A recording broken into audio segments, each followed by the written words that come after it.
The arrival.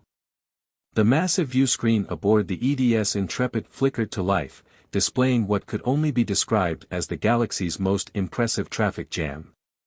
3,000 Kalaxian warships had materialized in Earth's orbit, their angular hulls reflecting sunlight like a disco ball convention gone horribly wrong.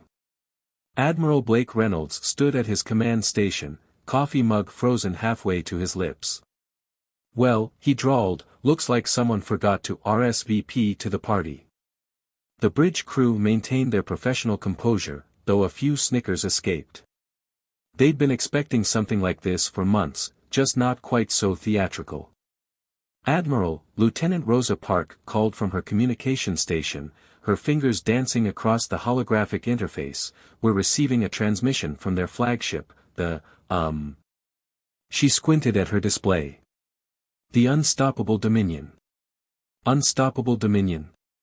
Reynolds set down his coffee with deliberate care. Someone's compensating for something. The main screen switched to show a Kalaxian commander, his purple-scaled face adorned with the traditional markings of their military elite. The alien's mouth tendrils twitched with barely contained superiority. "Attention, primitive Earth forces," the commander began, his universal translator making him sound like a particularly pretentious butler. "I am Supreme Commander Vexr of the glorious Kalaxian Empire. Your planet's defiance ends today. Surrender your—" Reynolds raised a hand, cutting him off. "Hold that thought, Commander. Your ships are currently parked in a restricted zone. Did you miss the signs? They're clearly posted in 15,000 languages." Vexr's tendrils writhed in confusion. "You dare interrupt. Also," Reynolds continued, checking his watch, "you're blocking the shipping lanes. We've got 3 cargo vessels full of ice cream heading to the Andromeda colony, and you know how cranky they get without their rocky road." But beneath Reynolds' casual demeanor lay decades of experience and a deep understanding of what was truly at stake. As he bantered with the alien commander, his mind was already racing through the implications of this invasion force. The Kalaxians hadn't just brought ships, they'd brought their entire ceremonial fleet, a clear sign that this wasn't just another border skirmish. This was meant to be their moment of triumph, their grand entrance onto the galactic stage with Earth as their stepping stone. What they didn't know, what no outside force had yet discovered, was that Earth had been preparing for this moment for over a century. Since the first alien contact in 2047, humanity had maintained a careful facade of being just advanced enough to be part of the galactic community, but not so advanced as to be threatening. It was a delicate balance, one that had served them well as they quietly built up their true capabilities. The Kalaxian commander's scales darkened with rage. "This is not a joke, Admiral. We have come to make the same mistake every other empire has made this century."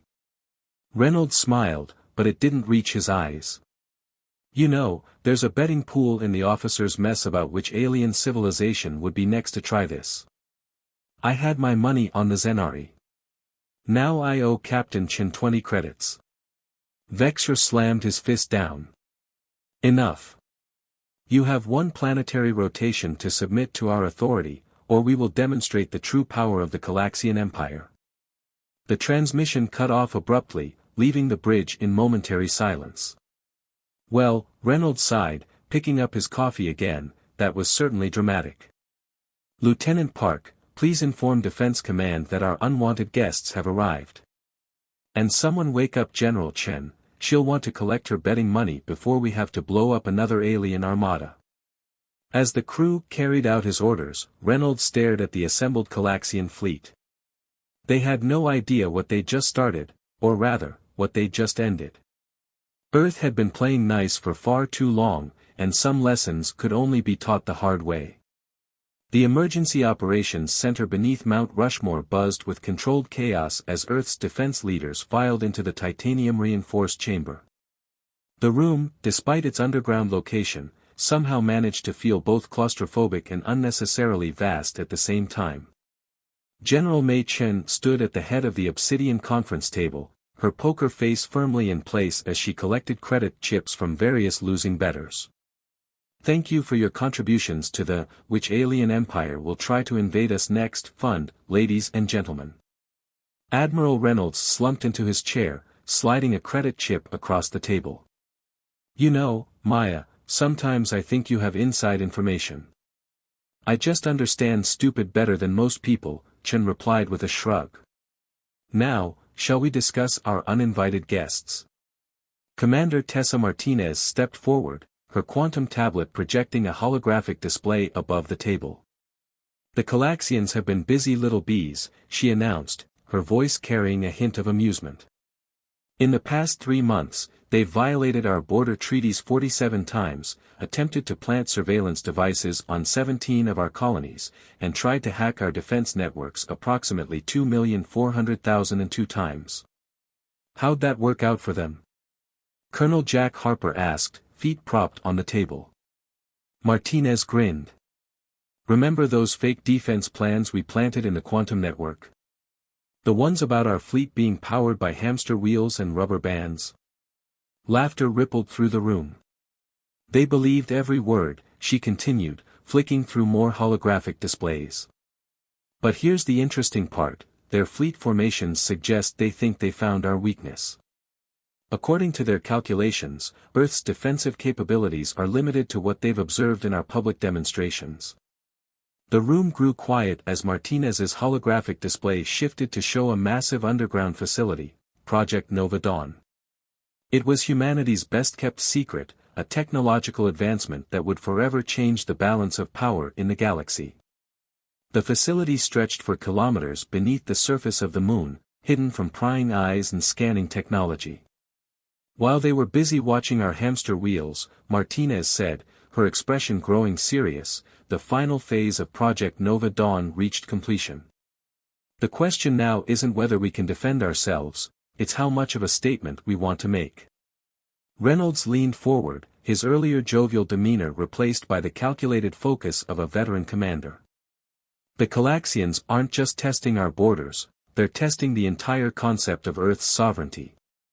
How we respond today will set the tone for the next century of human expansion in the galaxy. Agreed, General Chen nodded, pulling up additional tactical displays. But we need to be smart about this. The Kalaxians aren't acting alone, they're proxies for the larger powers that want to keep humanity contained.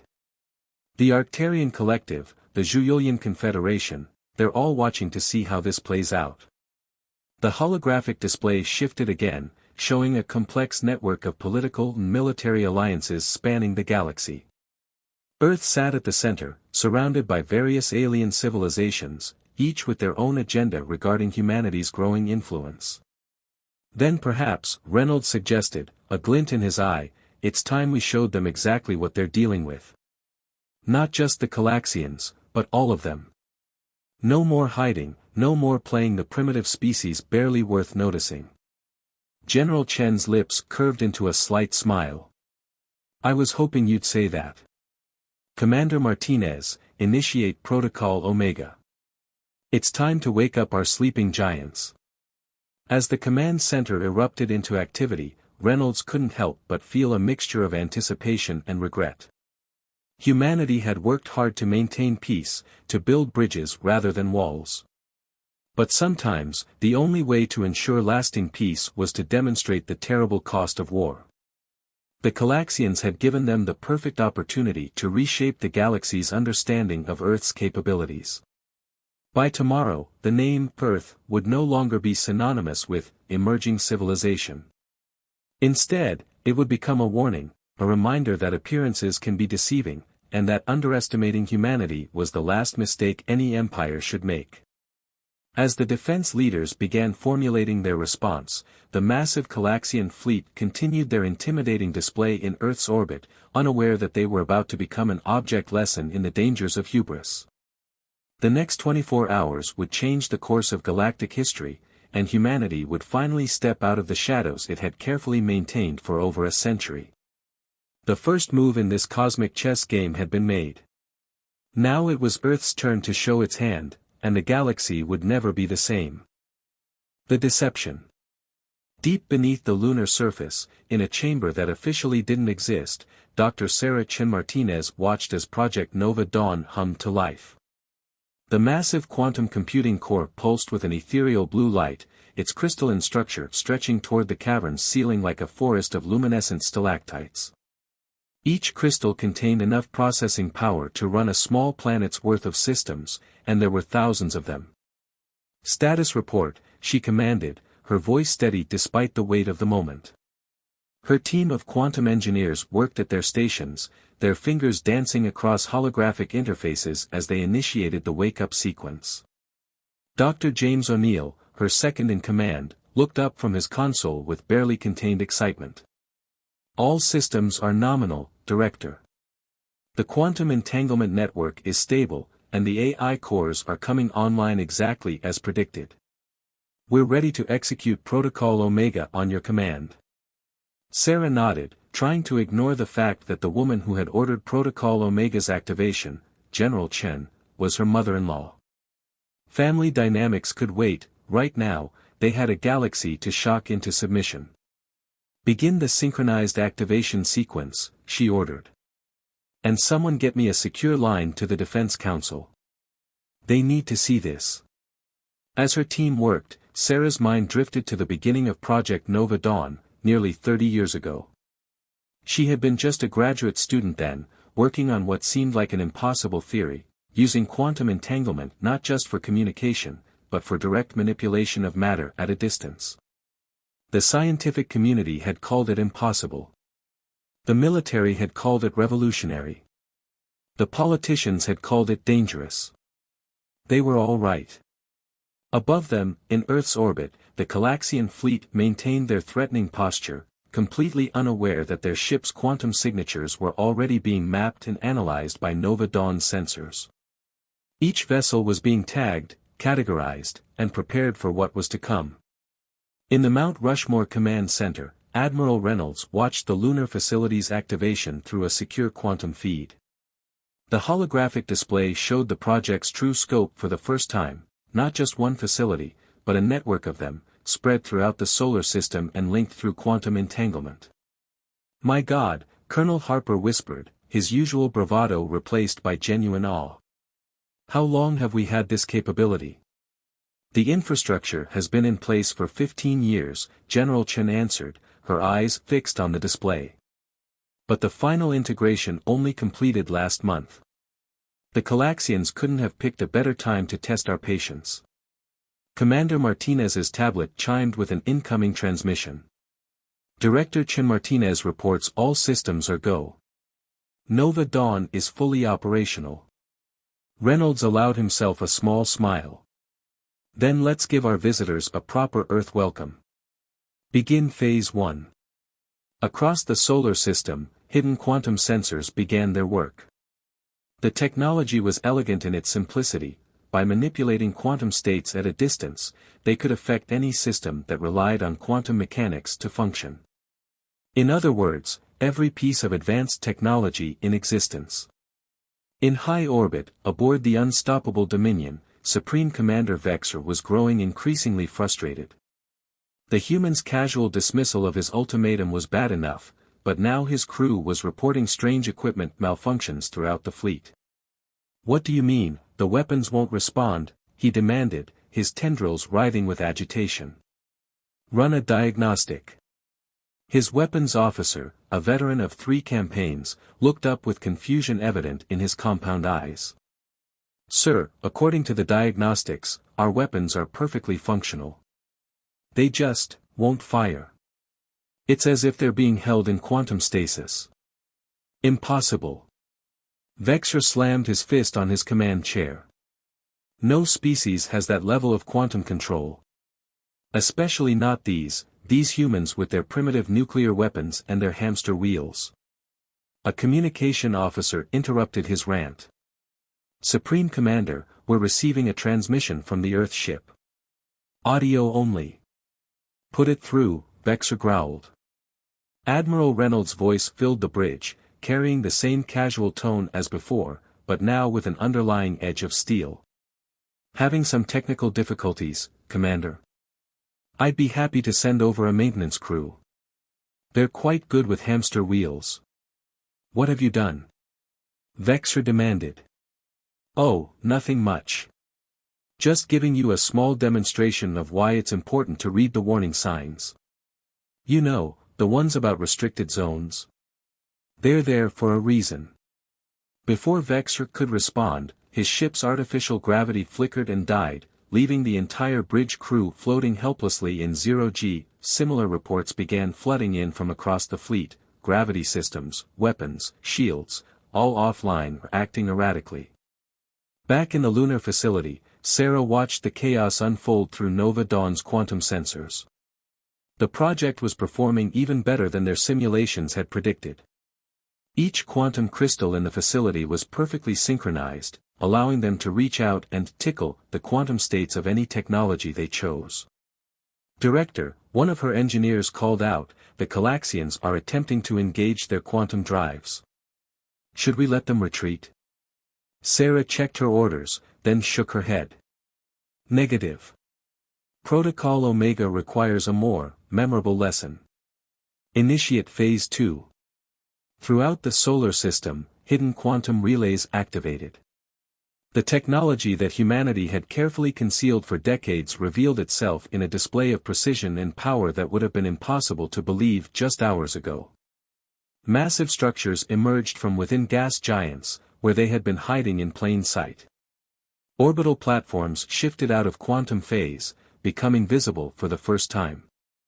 And beneath the surface of every major body in the solar system, more facilities like Nova Dawn awakened. In the Mount Rushmore Command Center, the defense leaders watched as humanity's hidden strength revealed itself. The holographic display showed the true extent of Earth's defensive network, a solar system-wide web of quantum technology that could reach out and touch any advanced system, anywhere. Send the message, General Chen ordered. Admiral Reynolds nodded to Lieutenant Park, who opened a channel to the entire Kalaxian fleet. This time, Reynolds' voice carried no trace of humor. Supreme Commander Vexor, this is Admiral Reynolds of the Earth Defense Force. What you're experiencing is just a small sample of our capabilities. For decades, we've allowed the galaxy to underestimate us, to think of us as primitive newcomers barely worth noticing. That ends today. He paused, letting his words sink in. Look around you, Commander. Really look. Everything you thought you knew about Earth's technological level was a carefully crafted deception. Those nuclear weapons you were so dismissive of. Window dressing. The hamster wheels. A joke that you took far too seriously. In orbit, Vexor and his crew stared in disbelief as more and more Earth technology revealed itself. Their sensors, when they worked at all, showed power readings that shouldn't have been possible. What you're seeing, Reynolds continued, is the real Earth Defense Force. We could have shown this at any time, but we preferred peace. We preferred cooperation. We still do. But make no mistake, if you force our hand, we will respond with everything we have. The quantum crystals in Nova Dawn pulsed brighter, and suddenly every ship in the Kalaxian fleet found itself moved, instantly translated through quantum space to form a perfect sphere around Earth, each vessel precisely positioned and completely immobilized. This is your one and only warning, Reynolds declared. Earth is not your stepping stone. We are not your conquest. We are not your proving ground. We are humanity, and we have been patient long enough. Sarah watched the power readings from her station, making sure they weren't overtaxing the system. The quantum network was performing flawlessly, maintaining control over 3,000 ships simultaneously while still having enough capacity to run the rest of the solar system. The response. Deep within the crystalline spires of the Arcturian Collective Central Hub, High Counselor Zyxtal watched the quantum feeds from Earth with growing concern. The Kalaxian fleet's humiliation was broadcasting across every secure channel in the galaxy, a clear message to any who might harbor similar ambitions. Most disturbing, they whispered, their crystalline form shifting colors from deep blue to anxious purple. The humans have deceived us all. The emergency session of the Collective Strategic Council had been called the moment the first quantum anomalies were detected in the Sol system. Now, as the feeds showed the true extent of Earth's technological supremacy, the chamber was filled with the discordant hum of agitated Arcturians. Strategic Director Valthor, their most experienced military advisor, projected their thoughts into the shared consciousness. We have gravely miscalculated. Our assessment of human technological development was incomplete. Incomplete. Counselor Nixayar's crystalline form flashed angry red. It was wrong. Entirely wrong. We've spent decades containment planning based on faulty assumptions. The humans didn't just hide their advances, they orchestrated an elaborate deception that we all bought into completely. The Council Chamber's quantum displays showed multiple views of the Sol system, where Earth's hidden infrastructure continued to emerge. What had appeared to be a relatively simple solar system was revealing itself to be one of the most heavily fortified and technologically advanced regions of space in the known galaxy. The Kalaxians were useful idiots, Valthor observed. Their aggression has forced humanity to reveal capabilities they clearly wished to keep hidden. The question now is, what do we do with this information? In another part of the galaxy, aboard the massive city ship that served as the mobile capital of the Julian Confederation, first speaker Zara received the news with considerably more alarm. The Julians, with their organic technology and hive-mind society, had always viewed humanity as a curious anomaly, primitive in some ways, surprisingly advanced in others, but never a serious threat to their dominance. That assessment was now being rapidly revised. Show me the analysis again, Zara demanded, her bioorganic interface pulsing with agitation. The living walls of her command chamber shifted, displaying complex data patterns that represented the quantum technology Earth had revealed. Her chief scientist, Clara, manipulated the biological controls with practiced ease. The humans have achieved quantum control on a scale we thought impossible. Their entire solar system appears to be connected through some form of quantum entanglement network. They can affect the quantum states of any technology within their reach, essentially rendering our advantages useless. And how long have they had this capability? Based on the infrastructure we're detecting. Clara's appendages rippled with discomfort. At least 15 years, possibly longer. They built all of this while we watched, and we saw nothing. Zara's outer membrane darkened with anger. Because they wanted us to see nothing. Every technological demonstration, every diplomatic exchange, every trade negotiation, it was all part of their deception. They played us all for fools. The implications were staggering. The Julian Confederation had been planning its own expansion into human-controlled space, carefully laying the groundwork for what they had assumed would be a quick campaign against an inferior opponent. Those plans were now worthless. Back in the Sol system, the Kalaxian fleet remained frozen in their perfect sphere around Earth, a monument to hubris and a warning to others. Supreme Commander Vexer had maintained radio silence since Admiral Reynolds' ultimatum, but the quantum sensors showed frantic activity aboard his vessels as they tried unsuccessfully to regain control of their ships.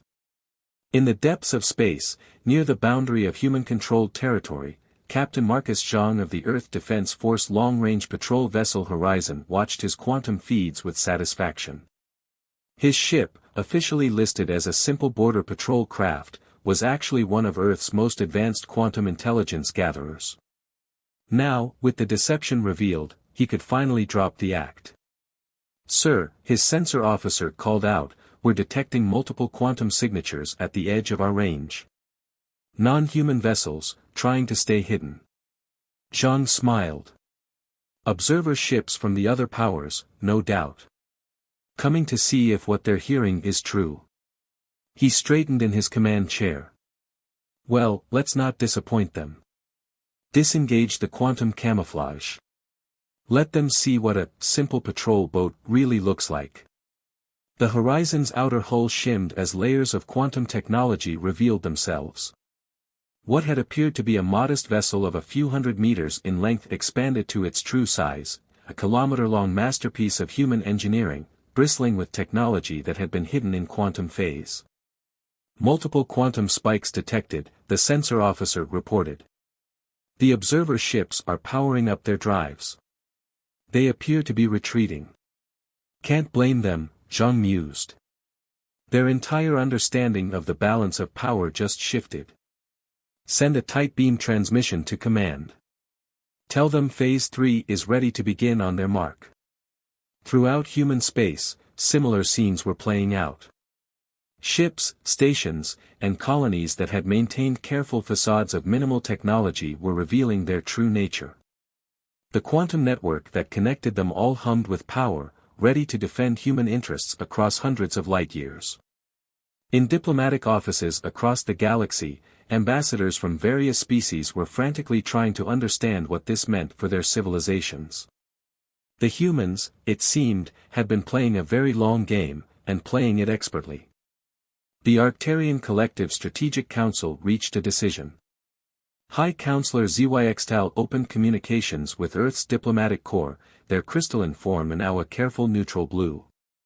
In light of recent developments, they began, the collective wishes to propose a renegotiation of our existing treaties. Similar messages were being prepared in the chambers of every major power.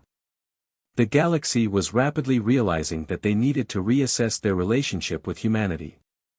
The species they had dismissed as newcomers had just revealed itself to be one of the most technologically advanced civilizations in known space.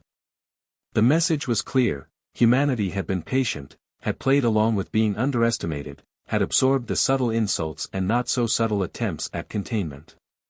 But that patience had limits, and those limits had been reached.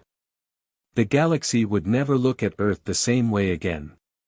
As the observations and reactions rippled across space, Admiral Reynolds stood on the bridge of the Intrepid, watching the still immobilized Kalaxian fleet. "Send word to command," he ordered. "Tell them it's time for Phase 4. Let's show them what happens when you push humanity too far." The quantum network pulsed with new energy, and throughout the solar system, humanity's most closely guarded secrets prepared to reveal themselves. The galaxy was about to learn just how deep Earth's deception had run, and just how prepared humanity was for this moment. The revelation. In the shadowy depths of the Zhuilian Confederation's most secure intelligence facility, Spymaster Vax watched the biological displays with mounting horror. The living screens, composed of photosensitive organisms, showed the true extent of human technological advancement spreading across the galaxy like a viral infection. "Impossible," he muttered, his translucent tentacles curling with anxiety. "Cross-reference these readings with our historical database. Show me everything we've missed." The bioorganic computers pulsed as they processed his request. Images began flowing across the screens, seemingly innocent human trading vessels that now showed quantum signatures far beyond anything the Confederation had thought possible, civilian research stations that were actually military strongholds hidden in plain sight, entire human colonies that had been masquerading as primitive outposts while harboring technology that could reshape reality itself.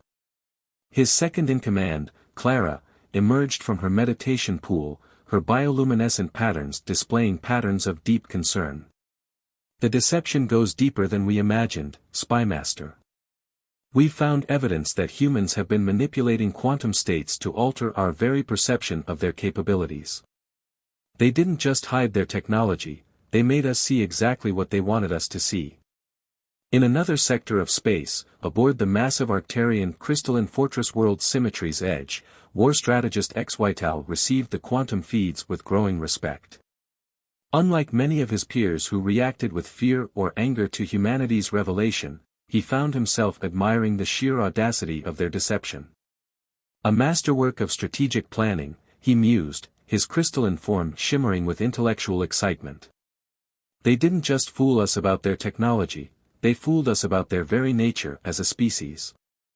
His analysis chamber, a geodesic sphere composed of living crystal, displayed three-dimensional reconstructions of human advancement over the past century. What had appeared to be a straightforward technological progression now revealed itself as an intricate dance of revelation and concealment. "Look here," he gestured to his fellow strategists, highlighting specific points in the timeline. Every major technological demonstration by the humans was carefully calibrated. They showed us exactly enough to be taken seriously, but never enough to be seen as a threat. Even their setbacks and failures were orchestrated.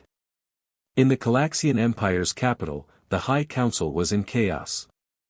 The live feeds showing their fleet, their pride, their symbol of military might, hanging helpless in Earth's orbit had shattered centuries of cultural superiority. Ancient houses were calling for immediate military action, while others demanded diplomatic solutions. Grand Admiral Kvex, commander of all Kalaxian forces, stood before the council with his head held high despite the humiliation. "We have two options," he declared, his voice cutting through the chaos. "We can escalate this conflict and face destruction, or we can swallow our pride and learn from this moment." The council chamber erupted in protests, but Kvex continued undaunted. "Look at what they've done. They didn't just defeat our fleet, they rendered it completely impotent. No shots fired, no lives lost, just a demonstration of such overwhelming technological superiority that resistance becomes meaningless." Meanwhile, in the Andromeda Galaxy, humanity's furthest colonial outpost was undergoing its own transformation. New Alexandria Station, officially a small research facility housing a few thousand scientists, shed its quantum camouflage to reveal its true nature, a massive structure larger than Earth's moon, home to millions and bristling with technology that defied conventional understanding. Station Commander Diana Patel stood in the central observation dome, watching as the station's true form materialized around her. For 15 years, she had maintained the facade of running a modest research facility. Now, as the quantum veils fell away, she could finally acknowledge her real role, guardian of humanity's gateway to intergalactic expansion. "Central Control, this is New Alexandria Actual," she transmitted through the quantum network. "Phase 4 protocols are complete. The Andromeda beachhead is secure." Throughout the station, similar transformations were taking place. Research labs revealed themselves as military command centers. Civilian housing units expanded into vast cities. What had appeared to be simple storage facilities opened to reveal shipyards capable of producing vessels that could cross galaxies. The implications of New Alexandria's revelation rippled through alien civilizations. Humanity hadn't just hidden its technological advancement, it had already begun expanding into other galaxies while the rest of the local group was still concerned with regional politics. Back in the Milky Way, the collective of machine intelligences, a loose federation of artificial beings that had emerged from various organic civilizations, processed the new data with particular interest. Unlike their organic creators, they had suspected that humanity was more than it appeared, though even they hadn't guessed the full scope. Primary Node Axiom 7, the closest thing the collective had to a leader, initiated an emergency broadcast to all connected intelligences. The human paradox is resolved. Their pattern of technological development was not random or inefficient as we had assumed. It was purposefully crafted to deceive. They are not emerging, they have emerged. They are not learning, they are teaching. The question is no longer whether they can compete on the galactic stage, but whether the rest of us can compete with them. In deep space, at the very edge of known territory, the crew of the Earth exploratory vessel Magellan prepared to make history. Captain Elena Rodriguez stood on her bridge, watching as the quantum network confirmations rolled in. Every human ship, station, and colony had revealed its true nature. The galaxy was reeling, and now it was time for the final revelation. "All stations report ready, Captain," her XO announced. "The quantum beacon is charged and aligned." Rodriguez nodded, a slight smile playing at her lips. "Send the activation signal. Let's show them what a human exploratory vessel can really do." The Magellan's hull began to pulse with otherworldly energy as its quantum systems powered up to their full capacity. The ship's true purpose was about to be revealed, not just exploration, but transformation. The vessel was a mobile quantum engineering platform, capable of reshaping spacetime itself to create stable wormholes. As the galaxy watched in stunned silence, the Magellan opened a massive quantum portal, a gateway to regions of space that other civilizations had deemed impossible to reach. Humanity hadn't just been hiding its technology, it had been preparing to reshape the very nature of space travel. The message was clear: the species that other civilizations had dismissed as upstarts had not only caught up to them but had quietly surpassed them in ways they were only beginning to understand. The age of human patience was over, and the galaxy would never be the same. The New Dawn. Ambassador Marcus Thaddeus Wright stood before the emergency session of the Galactic Concordat, Earth's first representative ever invited to address this ancient assembly of spacefaring civilizations. The Grand Chamber, carved from a single massive crystal of unknown origin, held delegates from over 10,000 species. Today, every eye, sensor cluster, and consciousness node was focused on him. For centuries, he began, his voice carrying clearly through the quantum-enhanced acoustics, humanity has been dismissed as young, brash, and primitive. We've been patronized, contained, and targeted for conquest. Today, that era ends. The chamber's crystalline walls reflected shifting patterns of light as various species communicated their agitation through their preferred spectral frequencies. The Kalaxian delegation was notably absent, their fleet still hung immobilized in Earth's orbit, a pointed reminder of the consequences of underestimating humanity. High Chancellor Xyrix of the Eternal Concordat rose from his gravity throne, his energy form crackling with barely contained emotion. You speak of dismissal and containment, Ambassador Wright, yet it is your species that has engaged in unprecedented deception. How can any civilization trust a species that has hidden its true nature for so long? Wright allowed himself a small smile. Trust, Chancellor. Like the trust shown when the Concordat secretly approved the Kalaxian invasion plan? Or perhaps you refer to the trust demonstrated by the 17 attempted infiltrations of Earth's defense network in the past year alone? The chamber erupted in a cacophony of protests, quickly silenced as Wright activated a small quantum device. Above the assembly, a holographic display materialized, showing countless intercepted communications, spy reports, and invasion plans from virtually every major power represented. We hid our capabilities because you gave us no choice, Wright continued. From our first contact with alien life, humanity was viewed as a resource to be exploited, a potential threat to be contained, or a primitive species to be conquered. So we played the role you expected, the young, technologically inferior civilization, still relying on nuclear power and chemical rockets.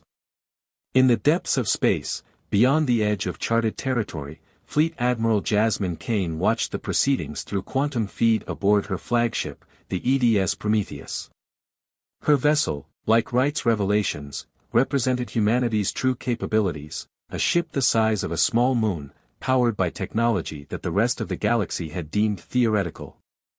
Status report, she commanded, her eyes never leaving the feed from the Concordat chamber.